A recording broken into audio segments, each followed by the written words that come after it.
tàu luôn đấy từ tàu ơi chưa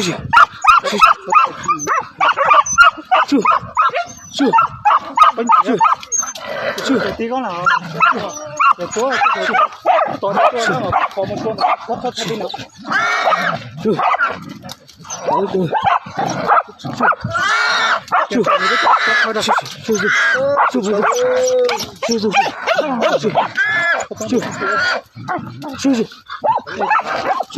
mẹ chứ bây giờ tôi là nó mà bây giờ tôi còn lên nó tôi còn lên trên tôi nói cả để chúc cho nó đỉnh cỡ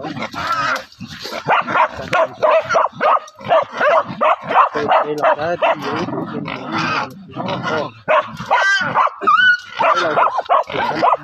thì đó bây giờ nó mới phát triển ôi thì chỉ có một chuyện thế tôi trên đó của lấy cái gì đó tôi đấy